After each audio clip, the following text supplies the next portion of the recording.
வாழ்க வையகம், வாழ்க வையகம், வாழ்க வளமுடன். குரு வாழ்க, குருவே துணை. நண்பர்களுக்கு வணக்கம்.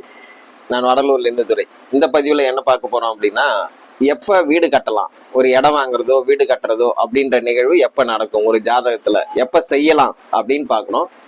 பெரும்பாலும் ஜோதிடம் தெரிஞ்ச நண்பர்களுக்கு, ஜோதிட ஆர்வலர்களுக்கு நம்மளுடைய பதிவுகள்லாம் ஈஸியா புரியும். அந்த அவ்வளவுதான் எளிமையான விதிகளை தான் சொல்லிட்டு இருக்கோம்.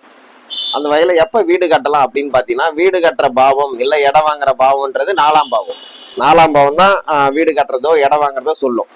அப்போ ஒரு பாவம் இயங்கும் போது அதனுடைய திரிகோண பாவங்களும் அதுக்கு சப்போர்ட் பண்ணும். அப்ப 4ஆம் பாவம் தான் மெயின்.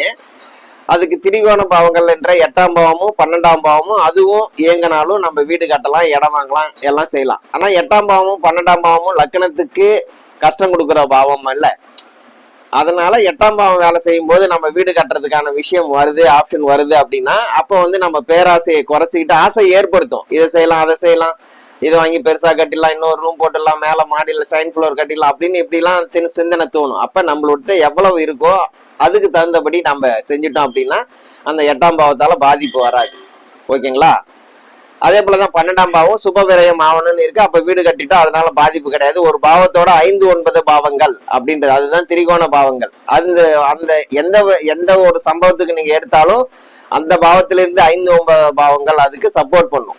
ஒரு 2ஆம் பாவம் இருக்குன்னா அதுக்கு 6, 10 பாவங்கள் சப்போர்ட் பண்ணும். ஒரு 7ஆம் பாவம் இருக்குன்னா அதுக்கு 3, 11 பாவங்கள் சப்போர்ட் பண்ணும். ஒரு 5ஆம் பாவம் இருக்குன்னா அதுக்கு 1, 9 பாவங்கள் சப்போர்ட் பண்ணும். அதனால ஒவ்வொரு பாவத்துக்கும் அதனுடைய திரிகோண பாவங்கள் இயங்கினாலும் அந்த சம்பவம் நடக்கும். அதனால வீடு கட்டணும் அப்படின்னா 8ஆம் பாவம் இயங்கினாலும் சரி, 8ஆம் பாவத்துல இருந்து ஒரு கிரகம் புத்தியை நடத்தினாலும், 12ஆம் பாவத்துல இருந்து புத்தி நடத்தலாம், 4ஆம் பாவத்துல இருந்து புத்தியை நடத்தினாலும் வீடு கட்டலாம். அதே போல ஒரு பாவத்தோட 3, 11ஆம் பாவங்களும் அந்த செயலை செய்யும்.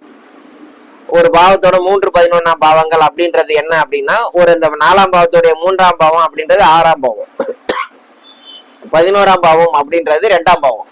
அப்ப 2ஆம் பாவம் இயங்கும் போதும் வீடு கட்டலாம், இப்ப 6ஆம் பாவம் இயங்கும் போதும் வீடு கட்டலாம். 6ஆம் பாவம் இயங்கும் போது நம்ம அதிக கடன் இல்லாம பாத்துக்கணும், அது ரொம்ப முக்கியம். 2ஆம் பாவம் இயங்கும் போது அப்படின்னு பாத்தீங்கன்னா, 2ஆம் பாவம் இயங்கும் போது அதிகமா நம்மகிட்ட பணம் வரவு இருக்கும். அப்ப அந்த பணத்தை அடுத்தபடியா அது என்னவா மாறுதுன்னா சொத்தாதான் மாறுது. அதனால 2ஆம் பாவம் இயங்கும் போதும் நம்ம வீடு கட்டலாமான்னு கேட்டா வீடு கட்டலான்னு சொல்லலாம். ஒரு பாவத்தோடைய மறுக்கிற பாவம் அதுக்கு 12ஆம் பாவம் இயங்கும் போது, இப்ப அதுக்கு 12ஆம் பாவம் இயங்கும் போது கண்டிப்பா அதை செய்யக்கூடாதுங்க. அப்ப அந்த 4ஆம் பாவத்தோடைய 12ஆம் பாவம்ன்றது 3ஆம் பாவம், 3, 7, 11 அப்படின்னும் போது கொஞ்சம் அதுல தடை கஷ்டங்கள் அதெல்லாம் வரும். அதனால ஒரு பாவத்தோடைய திரிகோண பாவங்கள் அந்த பாவத்தை இயக்கும். அதை ஞாபகம் வச்சுங்க. அப்ப 4, 8, 12 வீடு கட்டலாம். உங்களுக்கு ஜாதகம் பார்க்கணும்னாலும்